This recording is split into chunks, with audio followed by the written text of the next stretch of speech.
creation was first in a state of disorder, and then God formed it into a state of order. So my question is, did God create disorder then? And why did God create the world in a state of disorder in the first place? Yeah, if God created disorder, that is a great question.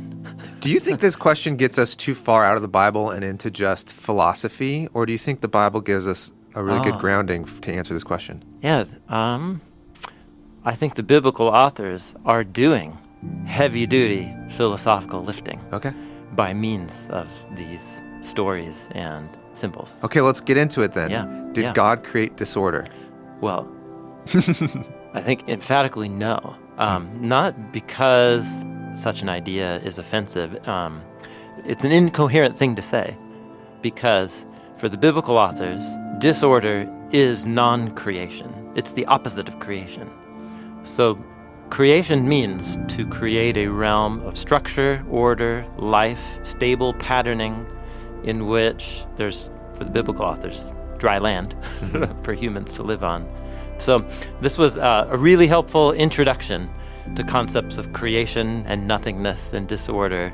Even if you don't know anything about the ancient backgrounds of the Bible, this is the work by John Walton, The Lost World of Genesis 1. He has a bunch of books in his Lost World series, but the one in Genesis 1 helps modern Westerners imagine a way of viewing reality where you don't have a concept of no thing. Your basic categories are disorder or order, of stability, of instability. Walton calls it, his technical term for it is a functional ontology. Ontology is a philosophical word meaning discussions about the nature of being and the nature of existence. And in a modern ontology, we tend to assume that creation means bringing physical material into being. Somethingness. Something exists if it has material reality. Okay. And that material reality is in contrast, in our modern imaginations, into nothing, no thing. So that's our modern categories is there's something which we think of as maybe the material universe, and once we drill into that, we realize the material universe is a very fluid thing. This weird quantum thing. Yeah. So that would be a materialist ontology. Okay. Yeah. And then, so nothingness means the absence of anything. Even though that's actually almost impossible for us to imagine. Yeah.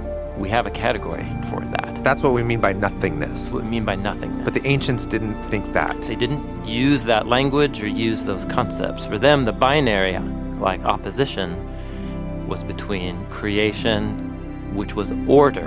Okay.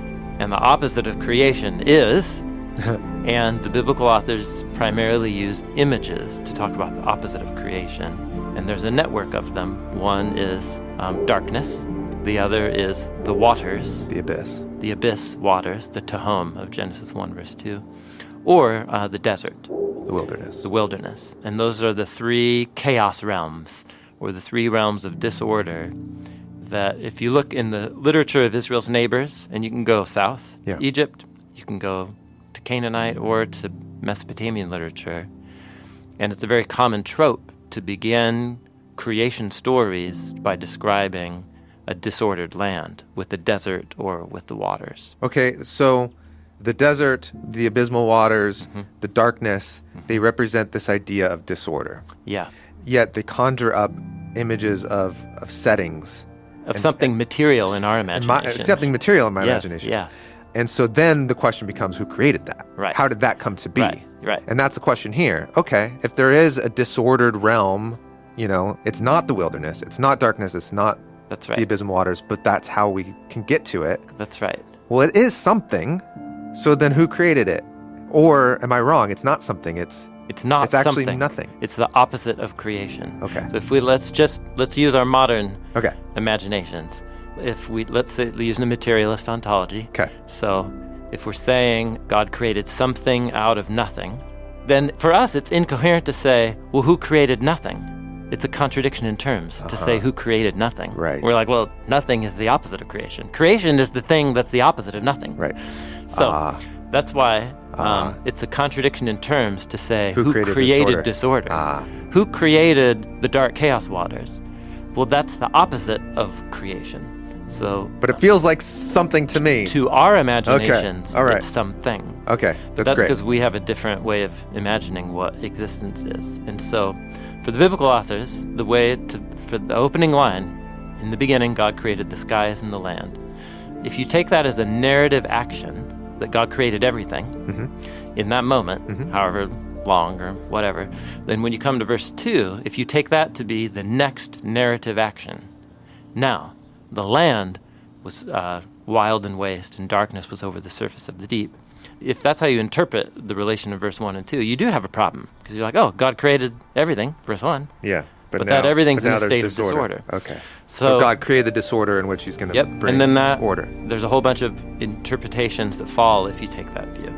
If you take the view that I think is more persuasive and is actually not even just a widely held view, it's a consensus view if you look in scholarly treatments of the relationship of verse 1 and 2, that verse 1 is some kind of summary introduction to the whole of the chapter. This is what you're going to read about, God creating the skies and the land. In the beginning, God created the skies and the land. Ooh, wow, amazing. Tell me about it. Tell me what, wow, who It's what? like the title of the book. That's right. And so, verse 2, the land was wild and waste, and darkness was over the surface of the abysmal waters. That is a depiction of nothingness. So, if I were to write this in modern vocabulary, yeah, let me tell you a story about, in the beginning, God created the entire cosmos and universe that we know. Okay, so in the beginning, God showed up, and there was nothing. God began with nothing. He began with nothing. And out of that nothingness, he said, let there be And God something. spoke. And he spoke, and he created, That's right. and he created something. Yeah. That's how I would tell it. But the ancients say, well, there was the Tehom, the abyss. It was wild and waste. But what they mean is nothingness. Yeah, and Okay. even to say the English sentence, there was. Yeah. And it's hard for us. So it's hard for us to imagine other ways of viewing reality. But God did create the dragon. Okay, so here's the thing. This is where the biblical authors pull their move. Okay. So, in the ancient literatures around, the dragon-slaying myth was one of the most popular tales, most well-known stories. And so in almost every other version of the dragon-slaying myth, this was episode 2 where I tried to summarize some of this, is that the dragon and the sea are almost equal symbols. The sea represents the disorder of the nothingness. That's the Tehom that we see in Genesis 1, verse 2. Yeah, and then the sea monster is a way of depicting that nothingness taking on an aggressive stance towards creation, which means it can crawl up out of the ocean and... The Godzilla. Yep, the Godzilla. Yes, actually. It is Godzilla. Godzilla is working this trope. Yeah. But it's essentially what it does in the land and how it works is equal to what the waters represent.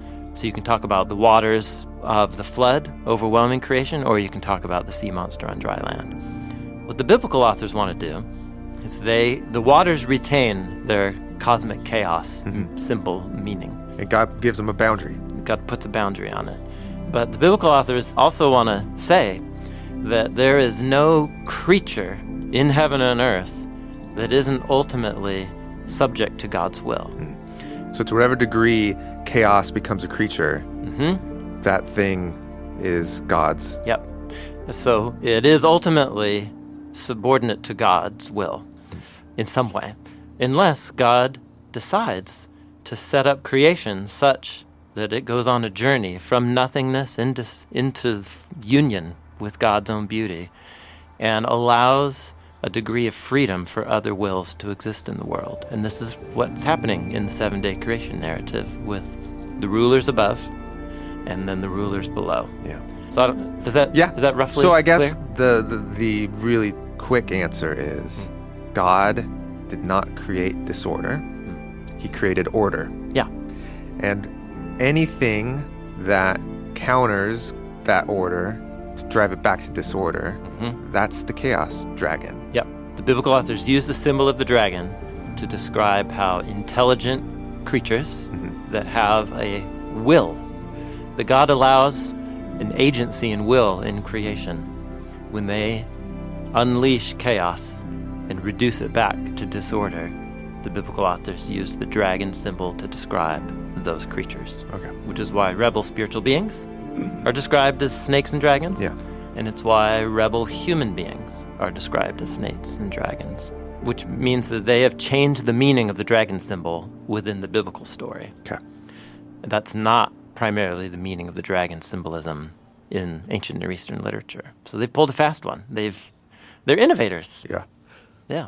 But in day 5, when the dragon's put in the sea, that humans don't exist yet. Oh. Nor do the spiritual beings, right? Or no, spiritual No, beings. they do.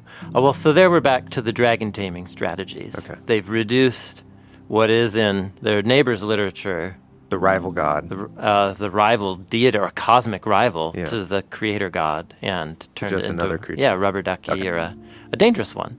And it's with Genesis 3 then that the dragon or reptile symbol gets applied to a spiritual being. And then in the next story with Cain, he becomes an agent of that spiritual being. And you get the image with Cain then of people acting like snakes. Yeah. Yeah. All right. So